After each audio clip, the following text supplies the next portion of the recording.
Hey, I'm Stephen Lee, and I'm with James Oliver Curry, the Eat Out editor of Time Out New York magazine. Now let's talk about one of my favorite subjects, steakhouses. What's so special about STRIPHOUSE? STRIPHOUSE is a very different kind of steakhouse. New York City has a long history of having these male bonding kinds of macho places, some of which are rustic, some of which are formal. STRIPHOUSE is more sexy. It's located, first of all, downtown on 12th Street, sort of in the NYU area. It's decorated with a very red interior, I would say. That's the word. Rare, we'll call it. Yes, rare. Yes. Perhaps. On the walls are these portraits or photos of theater people, opera singers, dancers from yesteryear. So it's kind of evoking a retro feel to it, but in a very modern way. And perhaps the key thing to me, though, is that while you're going to have the luxurious experience of checking your code and waiting in a lounge and then sitting at a nice table, the food to me just surpasses almost anything I've tried in terms of steak in New York, and that says a lot. It does say a lot. There's the institutions in New York like Peter Luger, and then there are the up-and-comers, but STRIPHOUSE to me prepares the steak the way I like to have it, and it's a kind of steak that people seem to gravitate toward. It is not pre-sliced.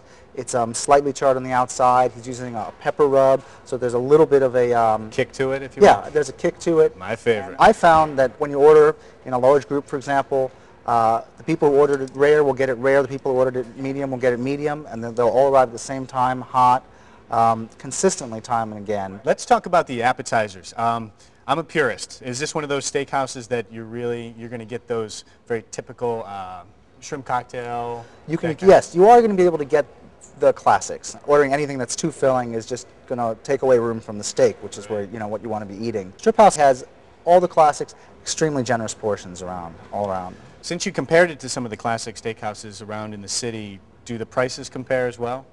Prices in the city, for some reason, seem to be set as if some sort of cabal has decided that all steaks should be $35 a person, period. Doesn't matter who it is or where it is. And the porterhouse is always going to be $72 for two people, just across the board. And I think that STRIPHOUSE it's a union we don't know about. It really is. Yeah. There's some steak god who's setting these prices. And I don't think that's irrational. I don't think that's wrong, but it's not going to be a particularly great deal, but it's also not too expensive. It's really you know what right on money. You know what to expect. Yeah. So let's talk about stuff that comes with the meal. How's the wine list there? The wine list is enormous, particularly good with reds, obviously, because more people are going to be ordering red wines. Very mixed in terms of the different countries. It's not going to be something that is too French or too Italian or too American. It's going to reach out into Australia and Chile and Argentina. So you can have your Malbecs and all kinds of really hearty red wines.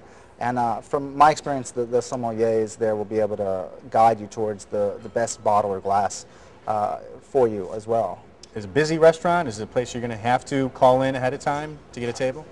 I always recommend that you get reservations. It's not a huge restaurant. It's not a cavernous kind of endless steakhouse. If you're going to call and make a reservation, which I recommend, you might be able to, based on your party, get a booth, for example, as opposed to getting a table. There might be something nice if you want like a corner kind of situation. I know that they have a great lounge where you can wait, so even if you do have to wait for a half hour before you get a table, it's very comfortable, and they have a nice selection of scotch and bourbons that you can try. Well, that sounds great. James Oliver Curry, thank you.